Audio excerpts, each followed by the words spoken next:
Nakakapagtaka lang nito guys. Unang tumingin nito, bakit niya kasi pinagpuputol? May sakit naman to. May mga sakit yan eh.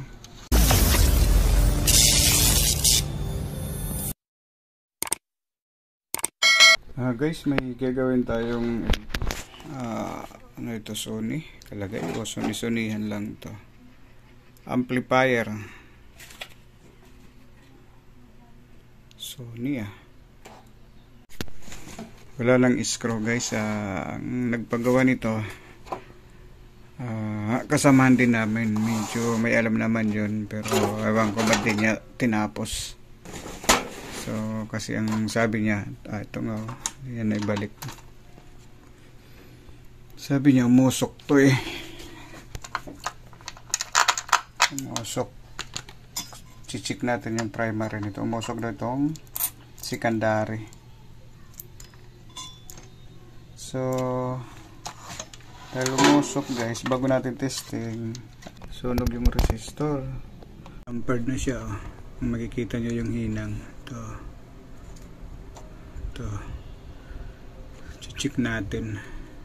Pero ang problema daw nito, umusok yung transformer. Yan, nagawa na ng paraan, pero baka wala pa rin. Ayusin na lang natin yung hinang nito oh. Tampered na siya eh. See, ano ko muna, baka sakali maayos natin. So yan guys, titesting natin yung output nito. Dahil ang nagka-diferensya nito yung secondary, kung tama pa ba yung mga output nitong transformer. Kasi yung primary good naman eh, ang bali nagkasunog nito. So, testing natin kung tama pa rin yung mga voltahe niya. Dito guys, yung 12 volts, 12 volts, 24 volts. So okay, okay siya.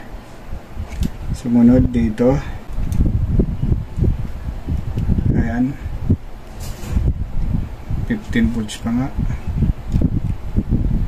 15 volts. Tapos to 10 volts. So okay naman guys, kompleto pa rin, tama pa rin yung voltahe. Okay, so yun guys, linisin ko muna to, ano ko muna para medyo maganda tingnan. Okay, linisin ko muna. Ano ko habang may thinner. Ito guys ang panglilinis natin, thinner, lacquer thinner para mabilis matuyo. Yan ang panglinis sa board para mabilis matuyo. Okay,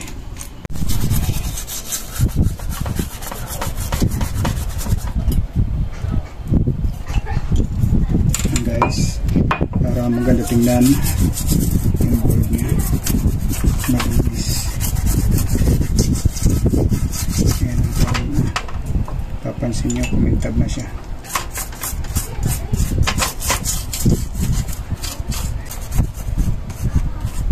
Okay guys, ito na pala yung pisa na nabili ko. Bali 4, pinalitan ko na yung 4 na ano dahil shorted na ito guys. Pakita ko sa inyo kung paano pag testing nito, paano nalalaman na shorted anong pinagkaiba nito, itong pisa, taka itong ano, sirayan, at saka isang 2N5401 ang sira, isang resistor, isang 5401, tsaka itong C3852, bali 4. So ito yung guys, yung Sony na ano, ginagawa ko. Maliit lang to na Sony amplifier dahil ito lang yung pinaka output nya. So testing natin guys para malaman nyo kung anong pagkaiba shorted at saka yung hindi shorted. So yun guys, naka ano tayo, times 10.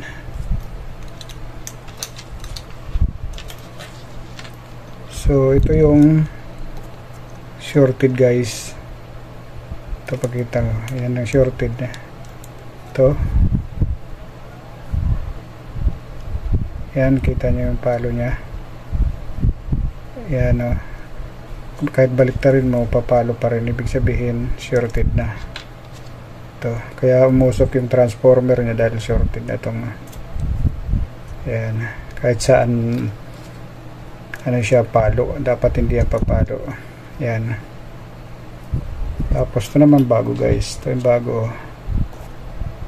Yan. Ang bis nito ito 1, 2, 1, 2, 3. Ito bis. Yan. Collector, emitter. Pag kabila mo hindi yan papalo dapat. Ayan. Ito wala. Ganyan guys. Pag testing ng buo.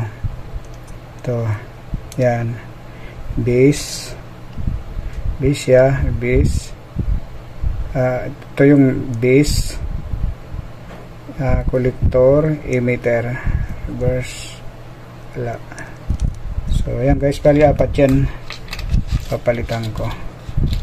So ito naman guys, ang bago mo ikabit bago mo ikabit dun sa dapat magsusukat ka muna ng yung pinagkakabitan nito, magsusukat ka muna ng voltahe DC. Lalagay mo ngayon dito sa DC pag ganyan siya. Ito ang sukat mo rito guys. Dito kung ilang volts ang nakikita natin doon sa transformer, katulad yan 30 volts. Dito 30 volts. Itong siya, emitter, saka emitter collector. Tapos ito naman bis, saka yung niya dito emitter. Dapat ang sukat naman ito 0.5 volts DC ang sukat niya. So yan guys, titesting natin, papakita natin kung paano natin sukatin yung emitter at saka collector, yung napasok na voltahe at saka yung collector at saka emitter bis. So yan guys, tester natin, naka DC tayo, DC 50. Yan, naka DC 50 tayo kasi susukatin natin emitter at saka collector. So ayan guys, yan guys, nakasaksak na ipapower ko. Yan, nakapower na. Yan, susukatin natin ngayon ang voltahe guys.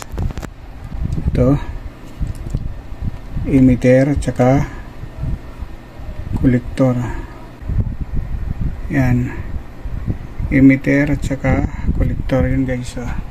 Yan, 30 volts yan. Dapat lahat yan ang transistor. Yan guys, yung emitter tsaka bis. Yan guys, 0.5 ito 0.5 yan, 0.5 yan. So ibig sabihin to guys, normal na siya yung voltahe. Pwede na natin ikabit yung transistor. Dahil pagka hindi normal yan guys, mayroong mas mataas dyan, sisibakin lang yung transistor natin. Sisibakin lang to.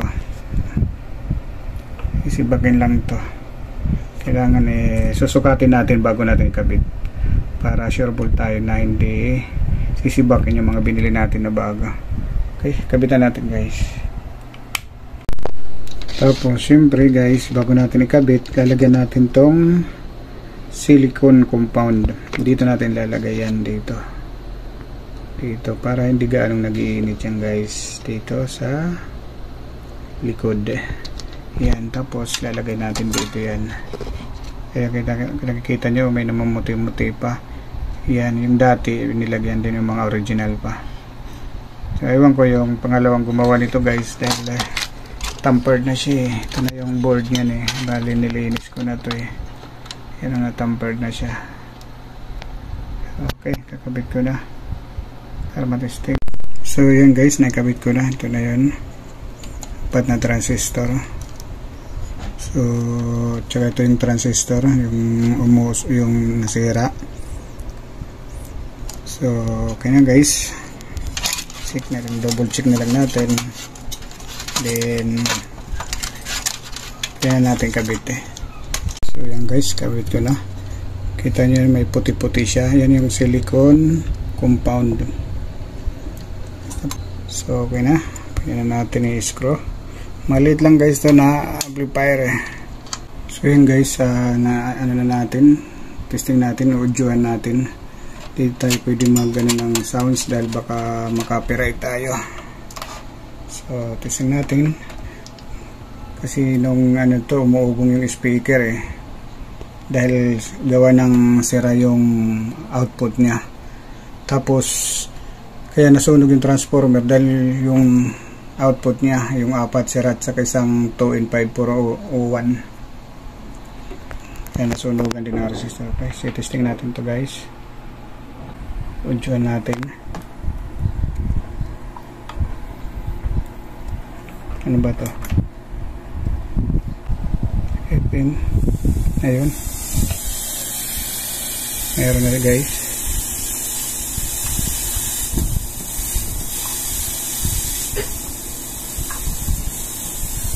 Guys, ayan, meron na.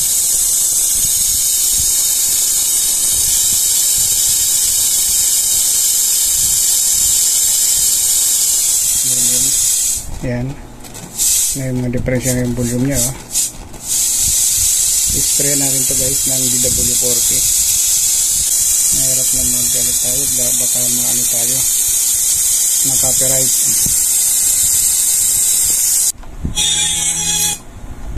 Hindi na nag-iinit yung transformer.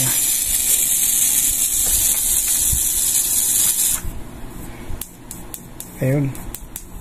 Ngayon dyan na siya.